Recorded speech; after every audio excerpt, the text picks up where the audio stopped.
All right. Hey, everybody. Welcome back to the channel. This is Rob here at Smirking Gun, and we're back talking more Critical Role Campaign 4, this time, episode Quattro. Uh, I was supposed to do my usual halftime show last night, but the game went on really long before the break, and I have to get up super early on Fridays, so I needed to go to bed because the break didn't happen until almost midnight. So on episodes that, around the 11, even to 11:30 area, we're still talking doing it, but if it goes later than that, I'm not doing the halftime show. So that means I only got to make one video instead of 6 to 10. Like, do you really need to make 6 to 10 episodes about one episode of Critical Role? I don't know. But I'm just going to hit on the stuff that I really want to talk about. So full spoilers for campaign 4, episode 4. Oh my goodness. And don't forget to hit like and subscribe. Hit the bell for all notifications. I'm still so bad at doing that. And I've been doing this for a long time. Just a little channel who likes talking about Critical Role, and we're doing it. So, the cold open. Well, you know what? First, I want to say something because there's so many changes, right? In campaign 4. It's basically the campaign of change. Um, and the one thing that I noticed right off the bat out now that the overture is over, we've introduced all our characters and everything. One of the things that's missing, just the one thing that's missing, that's a little bit like I hope that as it goes along, we get more of it. But this is a very serious story. They're all like if you think about Vox Machina, right? When we jump in, it's just they're just figuring things out and it's how to do it on YouTube, and they're laughing and they're just figuring out how to do Critical Role, period. But they're laughing and they're having a lot of fun, and the characters are fun, and it's big and adventurous, and as dire as the circumstances can be, it's still really fun. The characters are fun. Campaign two's characters are just as dark as Campaign 2 can be. The fun is just seeping off of that table. The Campaign 3 has this very focused story where, sure, they do different things. They still are adventuring party, but there's a whole thing with Rudis from jump just about, right? And the characters are still, though, a lot of fun. Not as fun, I think, as Campaign 1 or 2, but they're still a lot of fun. In this, there's less fun so far for me. The characters are all really interesting. The world is really interesting. But it hasn't been as much fun and laughing. Like I enjoy laughing so much with them. And maybe it's because of all the changes. Maybe it's because they're all trying to figure out how to do this. And we're all going to be split up eventually. Next 2 weeks from now, there'll be the soldiers table. And then after that, the seekers table with everybody that was in tonight's episode. And then they're going to branch off too. But I just want to know if anybody else is thinking that. Like, so far, it hasn't been a lot of laughs. And I don't think it always needs it, but I like it. Things can be really tense on this show. And whenever I watch an episode for the first time, I can get really tensed up. I can get really serious. I can be like, oh. So the brevity that is released with jokes and stuff and little in things like making my way, all that kind of stuff. I really miss some of that. And I hope that we get that flow back. I hope that we can find some fun. But that's where this episode, to me, gave us some of that. Some of that, though, it's not necessarily funny, but it sure was entertaining. And that was everything that was going on with Taliesin and the big reveal with Taliesin's character this week. I thought it was like, I can't believe, and again, full spoilers going ahead, man. It's so Taliesin, and it's so awesome to be a sentient object. We all are thinking he's a guy. He's just a guy who is stuck with a mask and he works in a museum. When instead it's a mask that wears people.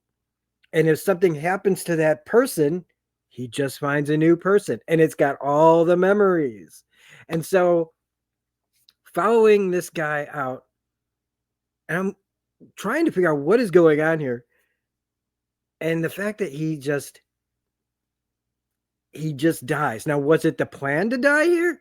No, but I don't think the mask cares. Nobody knows that the mask is the true power. They think it's the guy wearing the mask. Hang on.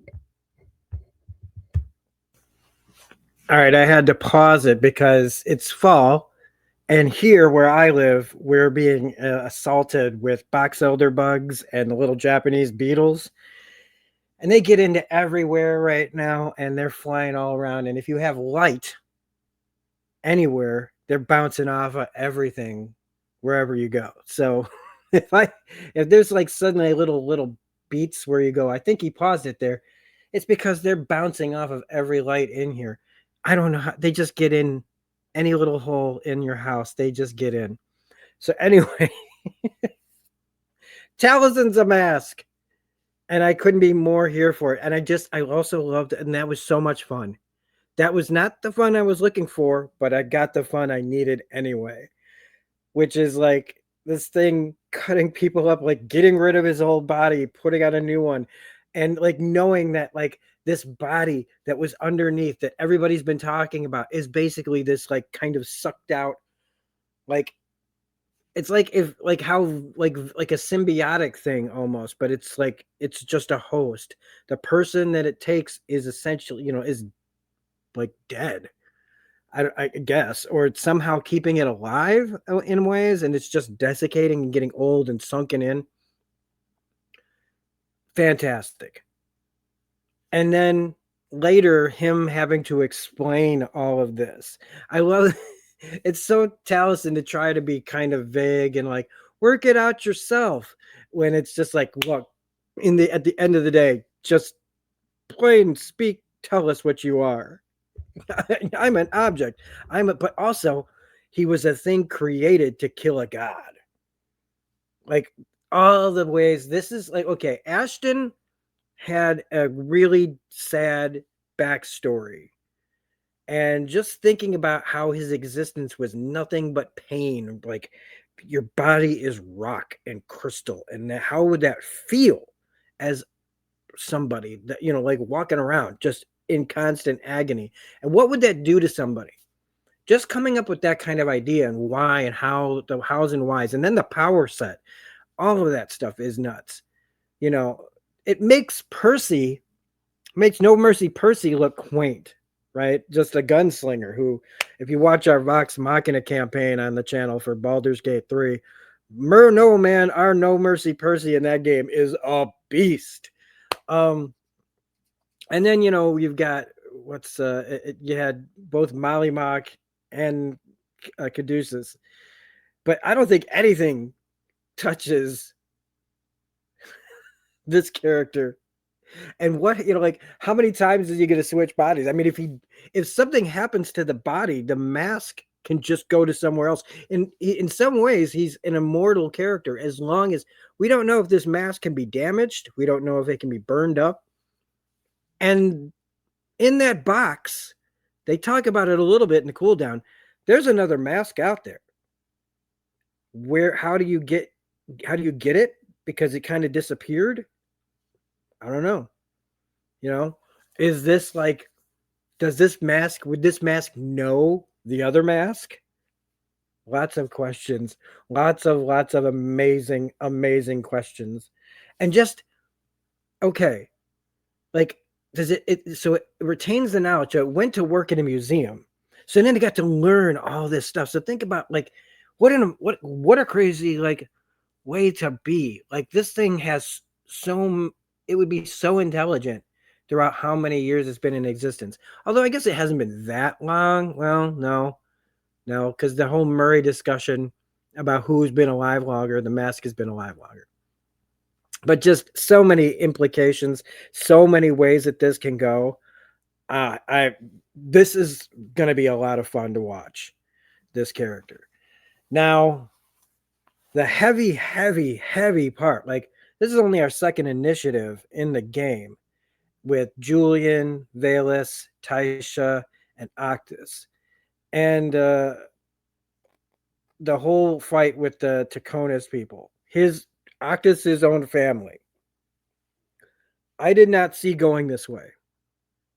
You always worry about your characters when they're low level, but to me, fighting Primus, who was, as Brennan says, was this close to killing Murray,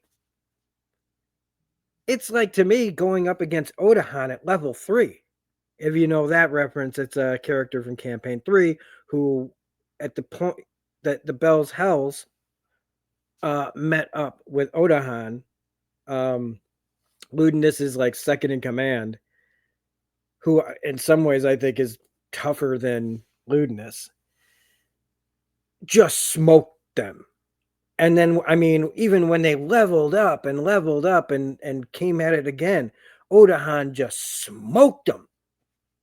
And if it wasn't for FCG sacrifice, full spoilers again, they were going to go. So it's like Primus to me was one of those characters who's just gonna could show up and just end people.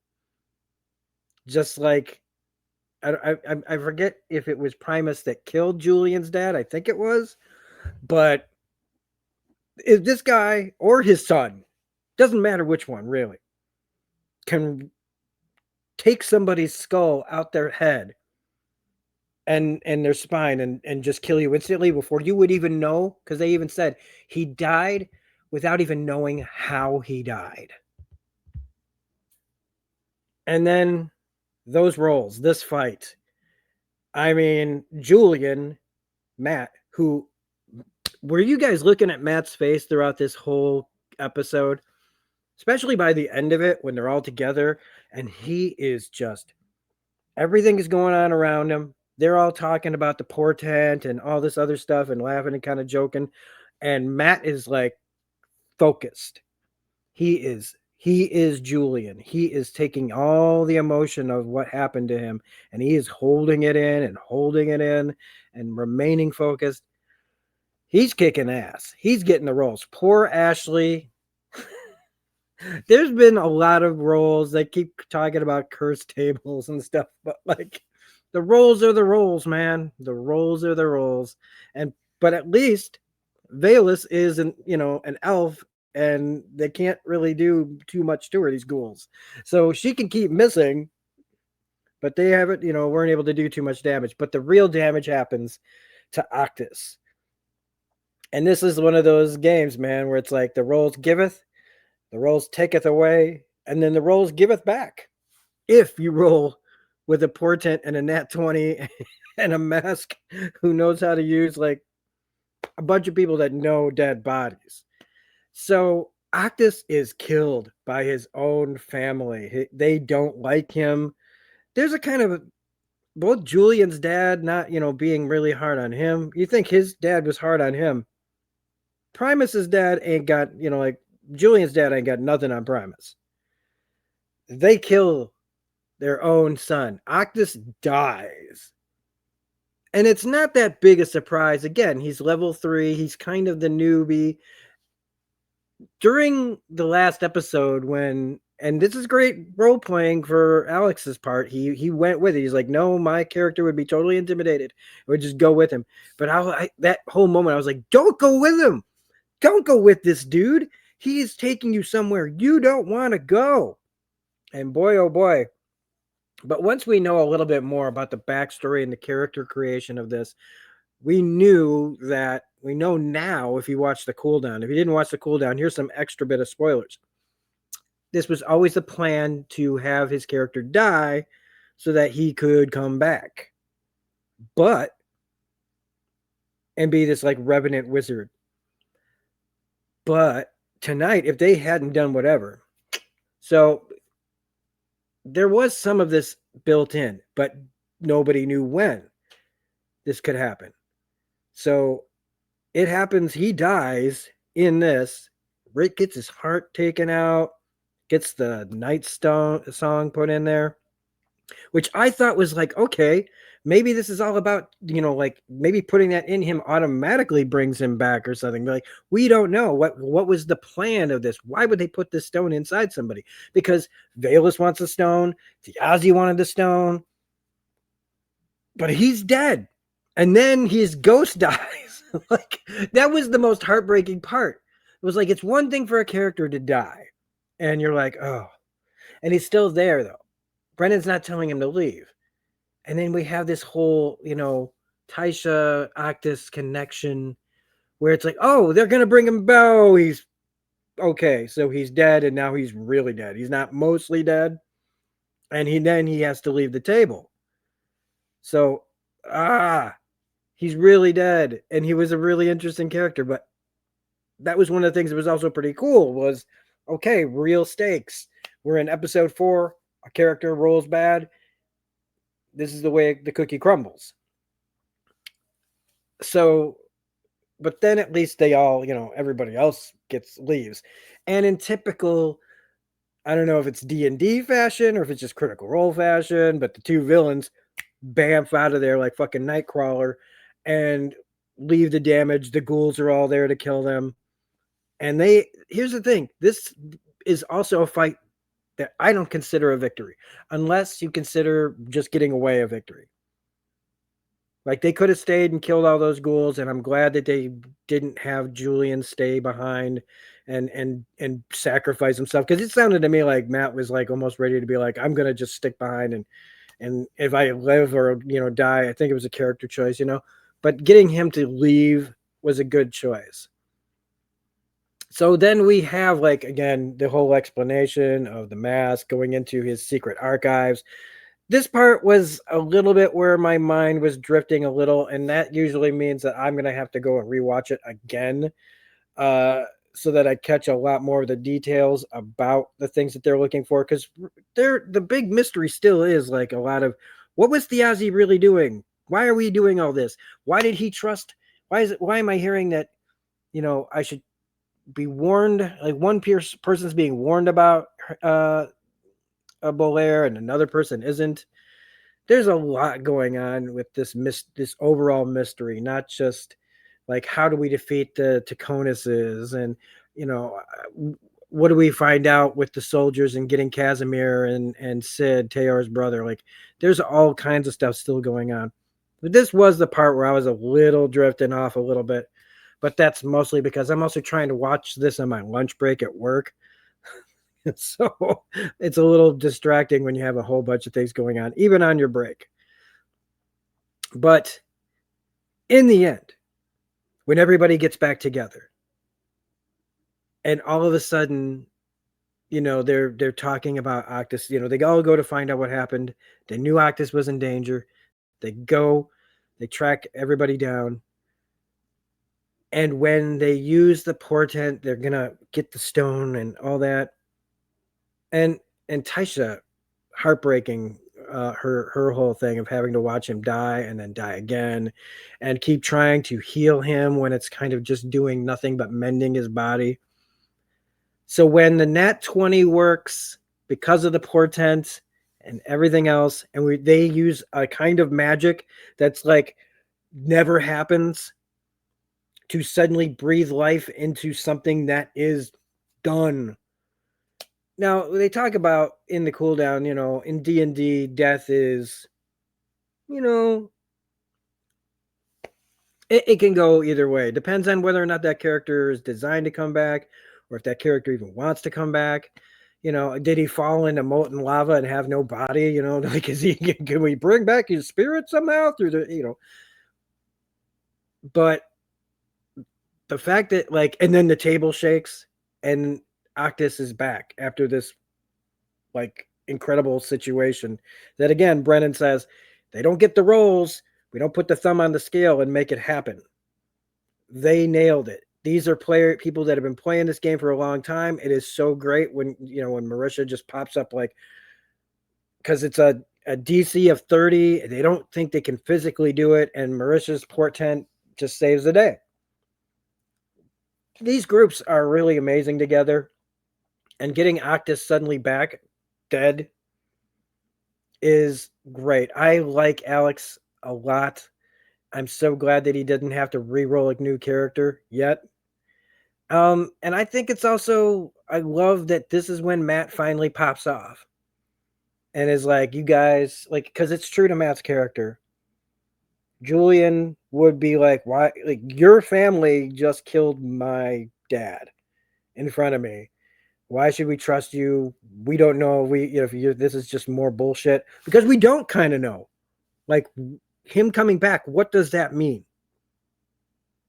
Like, could he be somebody's puppet? Is there more to it? Did they put the stone in him just because they don't give a shit about him? Was it just an experiment? I don't know. But I do think that Julian, the things that have happened to Julian now, and him seeing Octus be killed by his own family, and this stops being so much about Tiazi,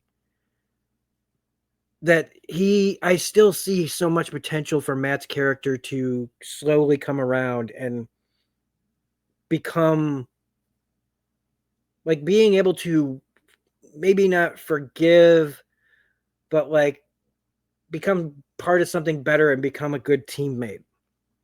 I feel like he's one of those guys that's like, first thing that popped in my head was like Sawyer from Lost, who everybody loves to hate. And then by the end of the show, spoilers for Lost, what a turnaround. Great character stuff. You know what I'm saying? Like, he's got to go through a lot to get to where he needs to be a better person, character, what have you. Or maybe he won't. Maybe he'll stab everybody in the back. But that don't matter. That's a story for another day. So next week they've got their one shot for Dispatch, which I am pretty curious to see. I'm really curious to play that game. I mean, that's from the people who did Telltale games back in the day, and now this is their first game back with Travis and Laura and Matt all doing voice work with Aaron Paul from Breaking Bad, who I think has been doing a lot better voice acting work than regular acting work, if you ask me.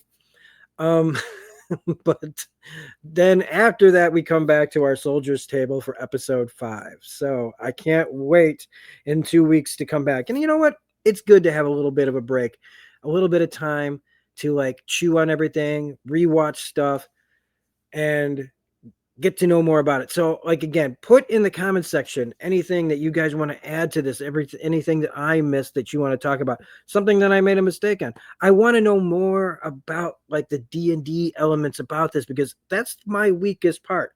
I've only played some Dungeons and Dragons. I haven't played the new rules, and most of what I've learned is from watching them or playing Baldur's Gate 3. So thanks for watching again. Hopefully in 2 weeks, the halftime show will be back on for a little bit of time to breathe and talk a little bit about what's going on. Otherwise, you will see this kind of thing again for episode 5 in a couple of weeks, probably on Friday or Saturdays. We'll see whenever I have the time to roll one of these out, because again, I work full time. This is not my job. I do this for fun. And so don't forget to hit like and subscribe, because we do like to see incremental growth. Our latest goal is to hit 2750 subscribers. So thanks for watching. And is it Thursday yet? No, it's Friday. Have a good one, everybody. Bye.